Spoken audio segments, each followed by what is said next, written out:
everybody.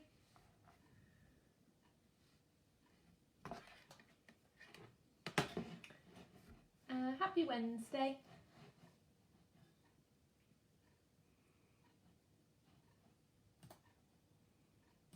Oh, laptop's gonna die.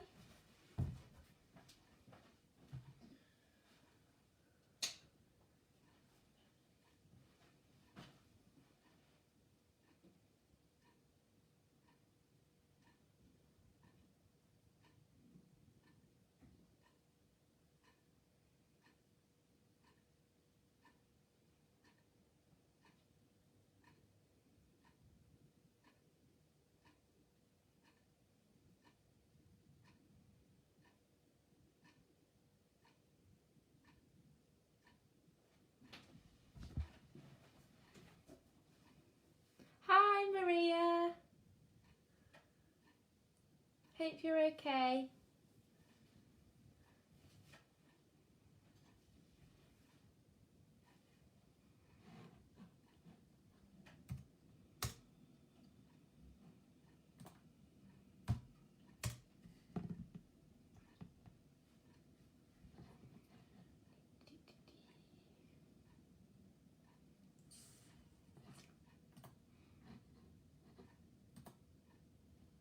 Hi Jack.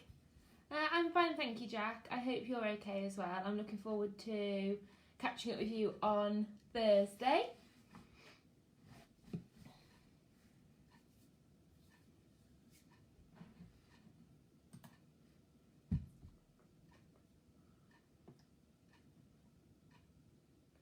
Just remembered I didn't put my last reading on YouTube, and I think more people are watching them on YouTube than they are live, so while we wait for a couple of minutes, I'm just going to get those on.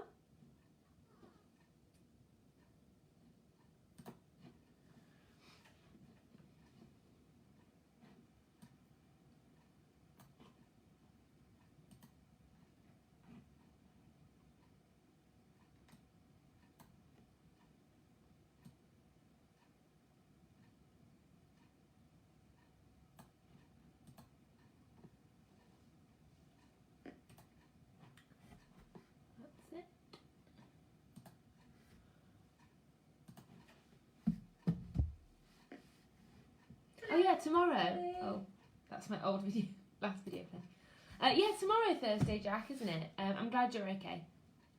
Hope you've got your baby quiz game face ready.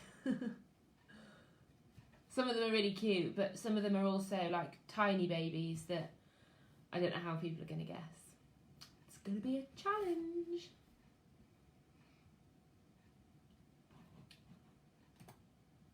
Okay, while that video's downloading, let's make a start on the story today. So, our young man Fred has gone back through the vines, hasn't he, to find the explorer, and he wants to apologise because he feels bad because Lila and Con and Max really want his help to get home, and it was Fred's fault that he got angry and said he wouldn't help them. So he's gone to apologise, and then the explorer has said that he is quite angry and has a reflex because he was once captured by the people who own a rubber company. Anyone who's been in year 5 recently, not current year 5s, will know about this because we learn about it normally in the summer term at school, about how big companies go to the rainforest and cut down the trees for things like this is rubber, or it could be things like palm oil, and we read stories about it normally in the summer term. If we do end up going back to school in the summer term, then we'll be doing that in my class, year 5 at the moment. So he said he didn't like how the rubber company were treating the people who live in the forest, and Fred says, is that how you injured your leg because he walks with a limp? And then the man just says, I have very little desire to talk about it. So let's see if we find out anything else about the explorer. Fred stepped backwards. There are looks that make you want to hide behind your own back. He forced himself to speak. I wanted to come and say I'm really sorry about last night. It was coming out wrong. He sounded as if he were apologising for failing to open a door. He swallowed. Properly sorry. The explorer raised a single, unimpressed eyebrow. Fred began to stammer. Fear dug into his belly. We weren't going to do anything. We weren't going to take anything or break anything. But it was dishonest and counterproductive, said the explorer dryly. Quite. Fred flushed. For the first time he met the explorer's eye. He nodded. Yes, it was.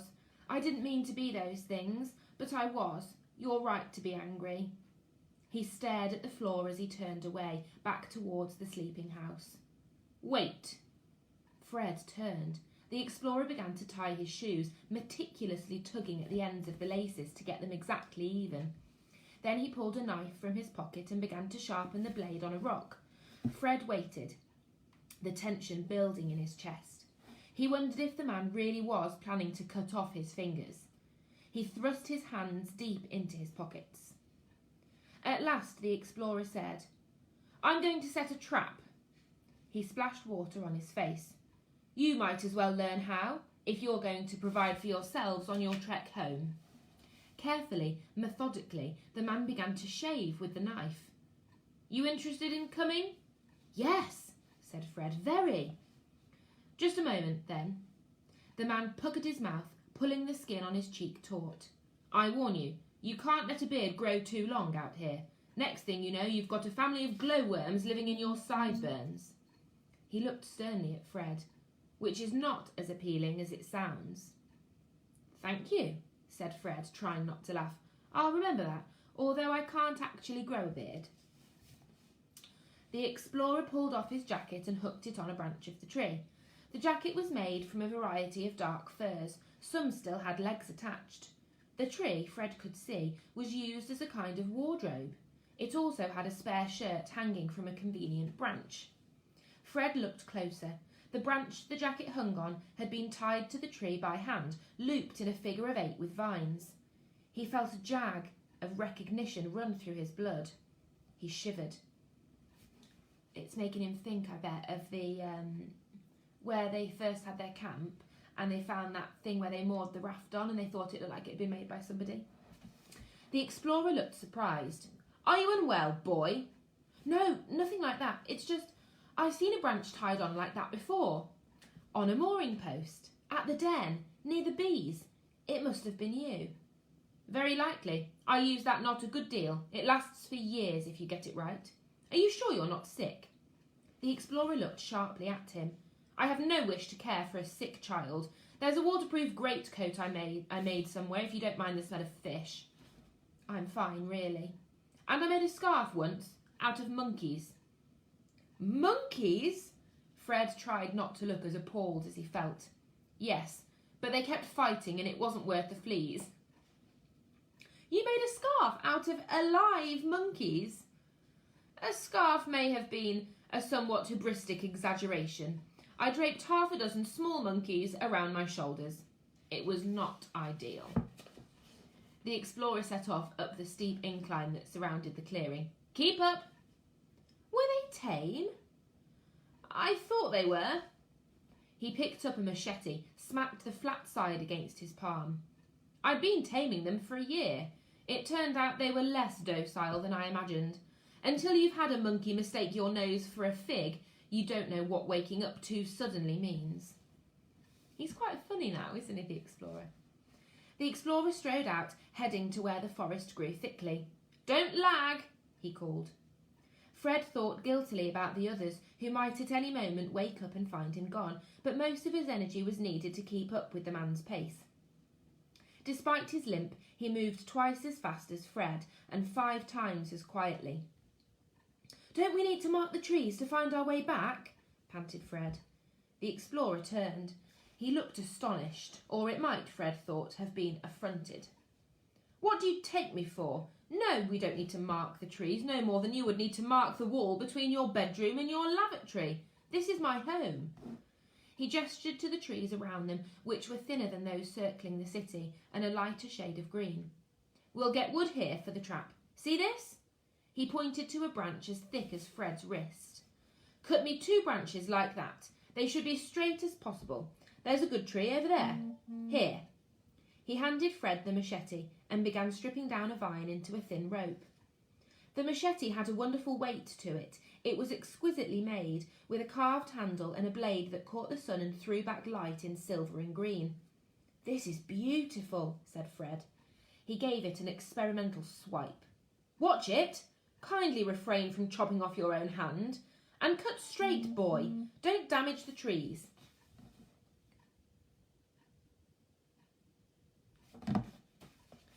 The explorer bent and brushed some debris away from a green shoot, so pale it was almost white. "And cut only what you need, don't hoard. Leave enough that the tree can replenish itself. The greatest threat to living things is man, which is not a thought to make one proud." He waved a hand to encompass the close-growing trees, the boundless green spreading leaves. "It is humans who bring about the end of all this. Do you understand? The city and the trees that disguise it from the land and the sky. It needs protecting." "Protecting from us, though," said Fred. He swept the machete through the air again. It made a very satisfying whistling sound. "What could we do to it?" "You can talk. Children are terrible at keeping secrets, and some kinds of knowledge are vulnerable. Like a breathing thing, they require great care." "I've kept hundreds of secrets," Fred said. But as he turned towards the trees, he wondered if that was true.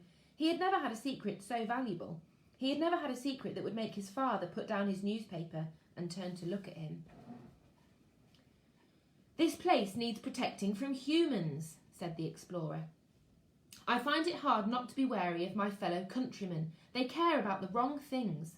I used to sit in the train carriage with the same men every day on the 7:15 to Paddington, and I would look at them and think, you wake up in the morning and you put on your trousers and you don't even think about the beauty of the Amazon River. How do you justify that?" And I did not admire our Prime Minister. He is very well dressed, but despite his many protestations to the contrary, I am not 100% convinced he can read. He shot out a sudden hand and grabbed Fred's wrist mid-machete swipe. "Boy, careful. Hold it with the blade facing away from you. Cutting yourself with a machete is extremely gauche. Here, cut that branch, the green one." Fred swept the machete down over a branch as thick as his wrist. The first time the machete got stuck in the wood, and he tugged at it. "I recommend you take care," said the explorer. "Whatever our differences of opinion, I have no wish to see you open a blood vessel." On the second try, it came away with a satisfying thump. "Good. Are you watching? I do not expect to have to show you twice." The explorer selected a springy sapling tree, 4 feet tall, its trunk barely thicker than Fred's thumb. "Tie the rope around the tip of the sapling," he said. Fred did so, while the explorer searched around the ground and located a Y-shaped branch the size of a catapult. "Good. Hand me the machete." He held out his hand, a surgeon mid-operation. Carefully, using the handle of the machete, he knocked the Y-shaped branch into the ground near the sapling, so that only the Y was showing. "Now tie the other end of the rope around your green branch, in the middle, yes, but leave the end free. The end needs to be a noose, a loop knot. We're building a spring snare." Fumbling, Fred followed the man's instructions. He had practiced knot tying in his bedroom, under the covers late at night, in the forbidden small hours. The explorer nodded approval, and Fred felt a surge of pride prickle in his fingers. "Now, watch." The man pulled down on the rope and the sapling bent forward as if saluting. He wedged the green branch into the Y. The rope stretched taut. "The slightest movement will make the green branch spring free. So an animal puts its foot in the noose, the sapling springs up, the slip knot tightens, and you have dinner. Wonder what he's going to catch." "What's it for?" Fred asked, examining it from every angle. "What does it catch? Anyone would think I'd written this book." "Come on," said the explorer, "let's go. I have other things to do. It's for whatever crawls into it. Rats, armadillos." "You eat rats?" "Of course, if I have to."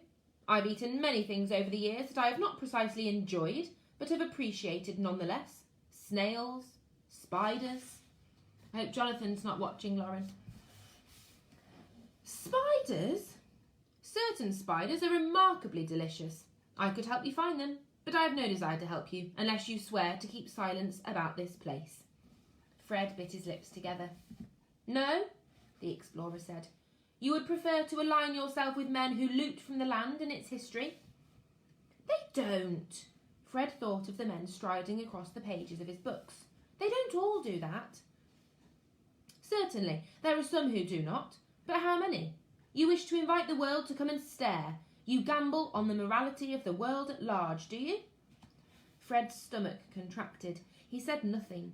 His heart thrummed painfully, but he forced himself not to look away. Brusquely, the explorer took the machete from Fred and began to hack off thick branches for firewood. His ring caught the light. Fred tried to change the subject. Your ring, he was about to say. Why'd you wear a ring in the jungle? But, he thought, the explorer didn't seem to welcome personal questions, and he was swinging the machete very close to Fred's knees. What's it made from? Fish scales and caiman bone.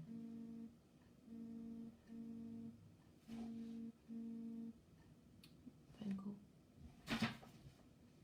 The explorer's pride in it seemed to wrestle with his anger at Fred. Then he took the ring off and held it out. Here. On the inside rim, words had been cut. Fred read, Nec aspera terrent. Latin. Roughly, it means difficulties be damned. Do you think it's peculiar to wear a ring out here? Fred did think exactly that, but it seemed a bad place and a time to say so. He laughed awkwardly instead. The explorer raised his eyebrows. While we're on the subject, did you dress like a minor state administrator to come to the jungle? You look like you're running for mayor of Tunbridge Wells. Fred looked down at himself in surprise. This was my school uniform and my cricket jersey. My father says you should always wear a uniform where possible. He's that kind of man. I didn't know I was coming to the jungle.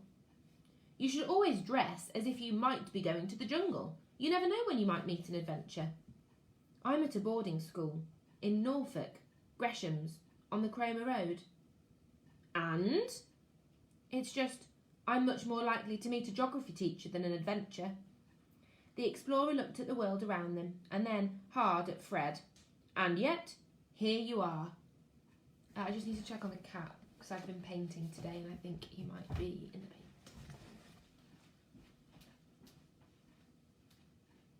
Go near there.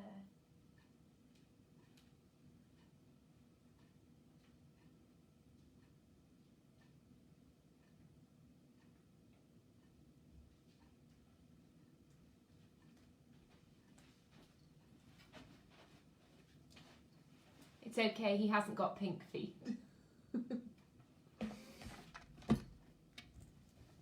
don't think.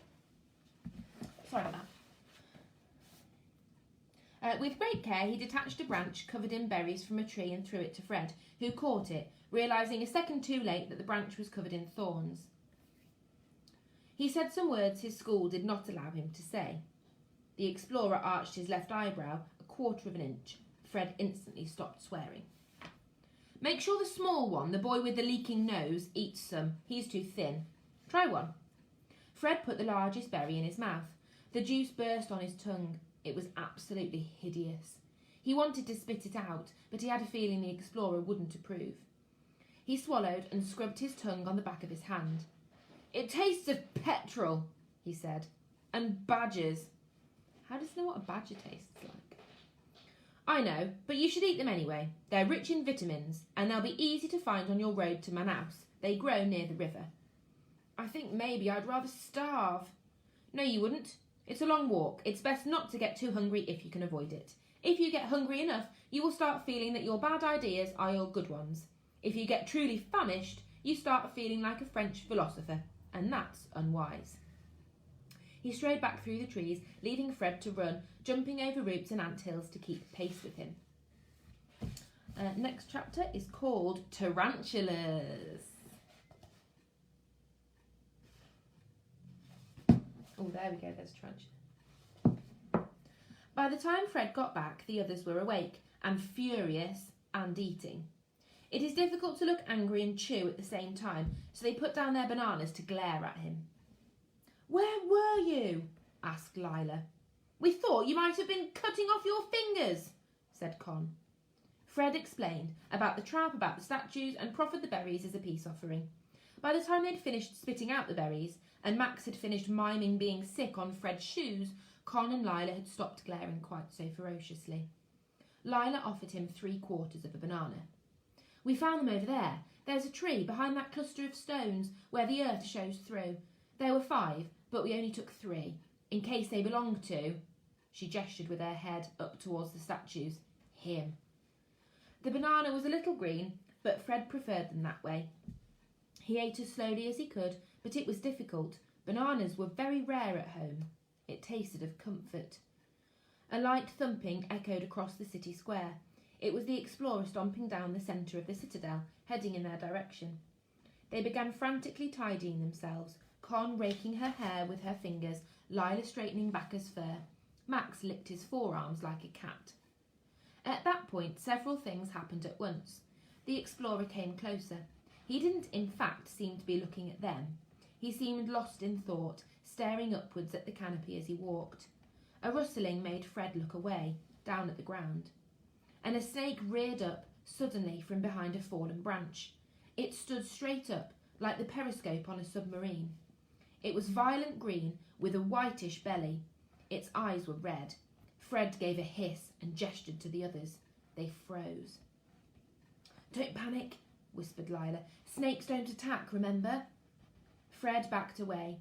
It came up over the trunk, its neck still a stalk, heading towards him. It didn't seem to like him staring. "I think the snake might not know that," whispered Fred. The snake started to glide across the log towards them. Fred's breath halted in the middle of his throat. He stared around wildly for a stick. The explorer walked straight past them, chewing on a stick with fierce intent. Without pausing in his stride, without seeming to take aim, he pulled a rock from his pocket and threw it at the snake. It cut through the air and struck the snake in the neck. The snake slumped to the ground. The explorer kept walking. He didn't look back. His eyes returned to the canopy overhead. Fred stared at Lila and at Con and saw his own shock reflected back twice over. "Where did he learn to do that?" whispered Lila. "And why?" hissed Con. "I thought he'd rather we were all dead. It'd be more convenient for him." "Don't you say that," said Max. "You can't." His face was full of righteous fury. "He killed the snake for us, and he's mine." The explorer stopped walking, and his head whipped round to look at them. Con's mouth snapped shut, and she backed behind Fred, but the man's eyes were on Max. The explorer strode back towards them. He bent, picked up the limp body of the snake, and thrust it into his pocket. His voice was abrupt and without gentleness. "I have no wish to have it on my conscience if you die. Have none of you any idea what to do if you see a snake?" "No," said Fred. That should have been fairly clear, he thought. The explorer sighed. "For future reference, walk away, backwards, as fast as you can. Don't run, and hum as you go." "You want us to serenade a snake?" said Con. "Why?" "They don't like the vibration. Or if you can kill it, it makes a reasonable dinner. If you really plan to make the journey to Manaus, you should know that. There are a great many things you need to know how to do. Can you fish?" "No," said Fred. "Not really." "Can you hunt?" "No," said Lila. "Can you set traps? Any of you except Fred, who should know now." "No," said Con. "Why would we be able to? I live with a great aunt. She doesn't trap anything except dust and mice. But she doesn't eat them." Lila grinned at her, her wonky tooth shining conspiratorially. "I see." The explorer drew in breath, a heave of air that seemed to cement a decision. "Right then, come with me."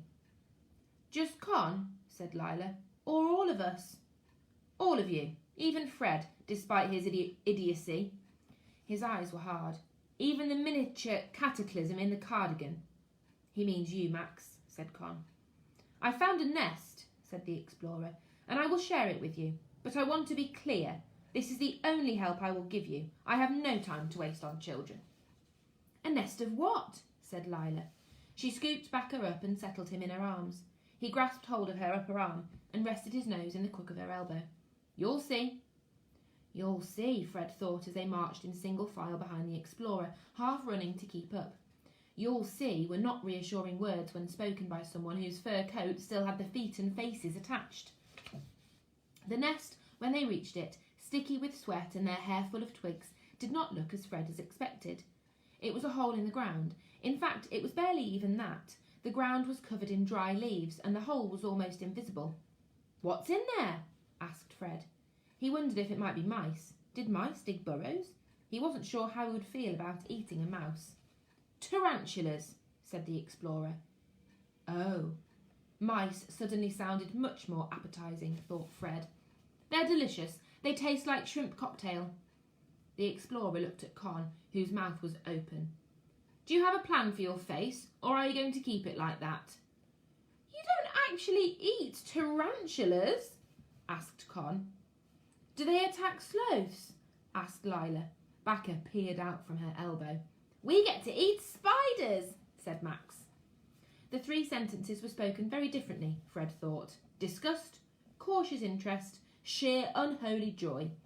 He said nothing, only knelt down to stare more closely at the hole. "Yes, you toast them over the fire, like crumpets."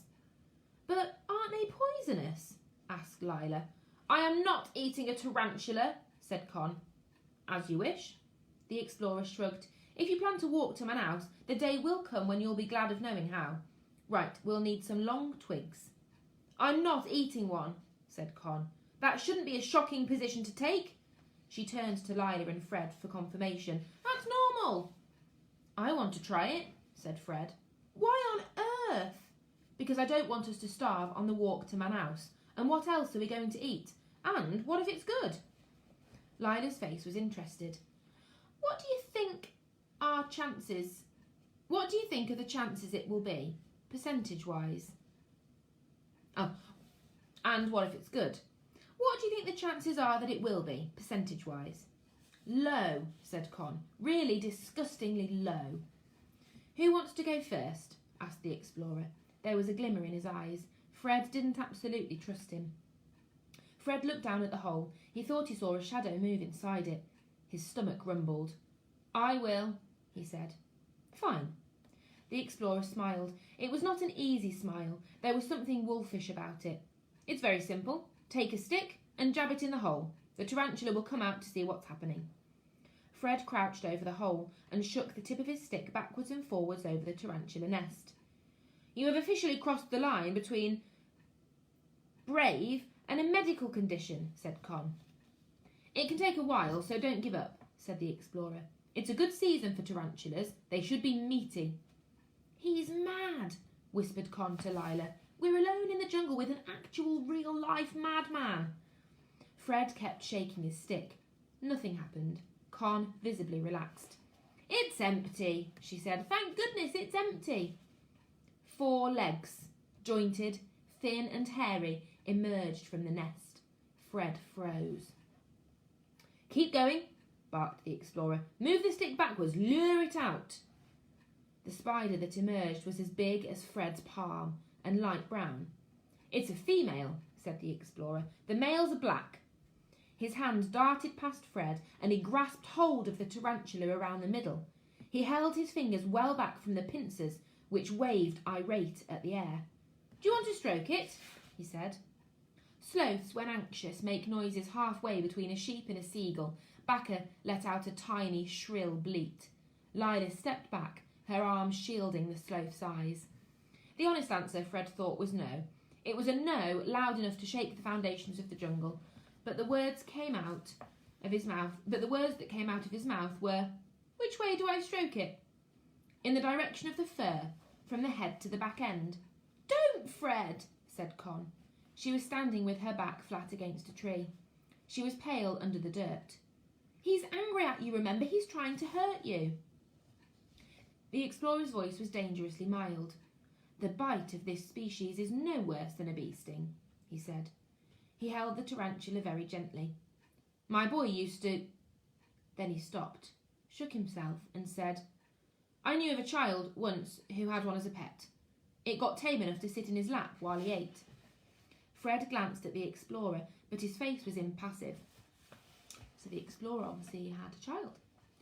He laid his finger on the tarantula. It was unexpectedly soft and quivered under his touch.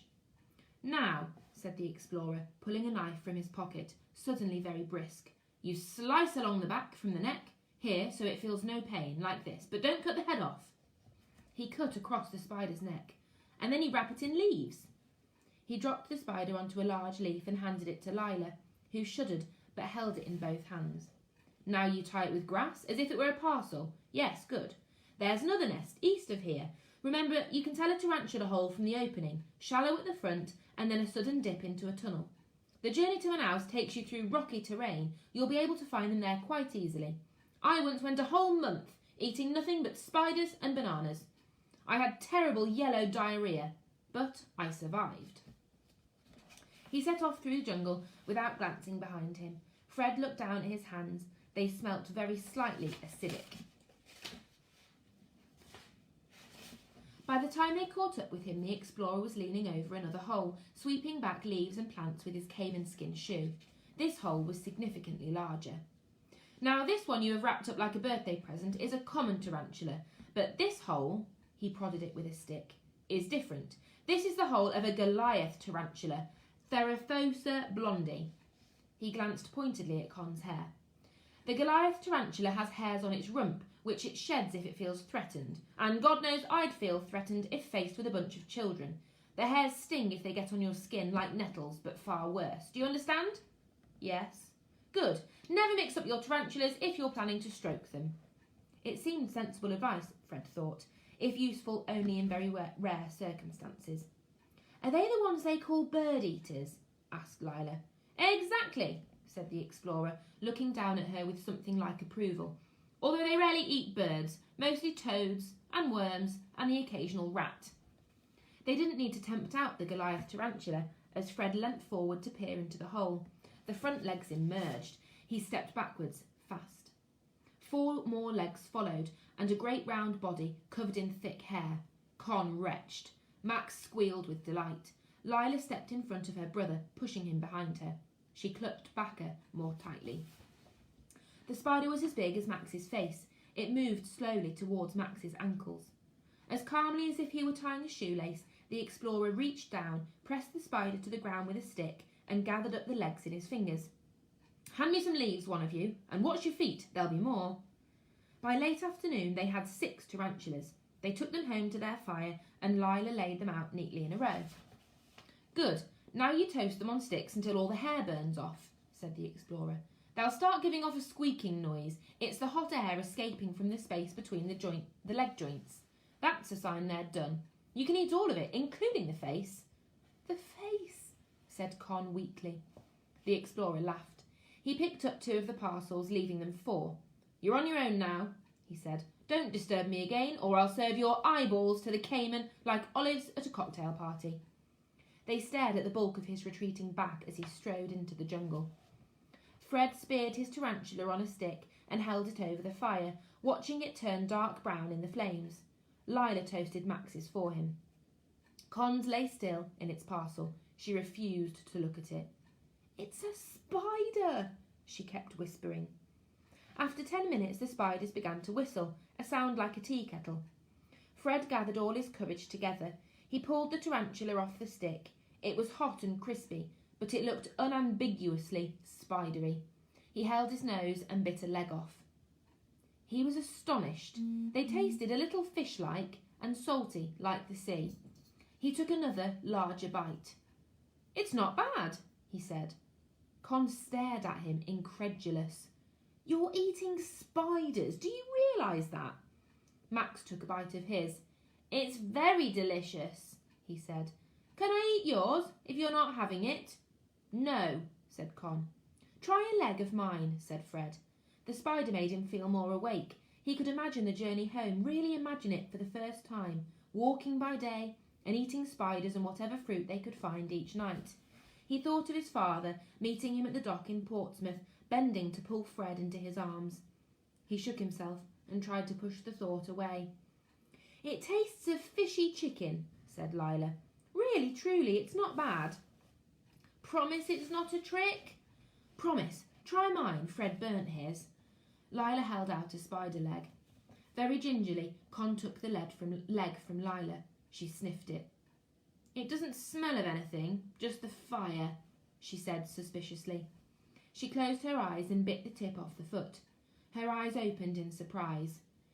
"It's not terrible," she said. "It tastes almost like food." "I love them." Max spoke with half a spider leg hanging out of his mouth. "They should sell them at the pantomime with the ice creams." Not sure it's what I'd want to eat at the pantomime. That's the end of that chapter, and our next one is called Twice Fried Wazo Spectacle. Interesting. I hope you enjoyed that, and have a think maybe about what we found out about the Explorer a bit more now. So maybe he lets slip about my boy. Maybe that's why he's so mean. Maybe he's really sad because he hasn't got his son there for some reason. So have a think about that, and I will see you on Friday at 5:30 for the next bit.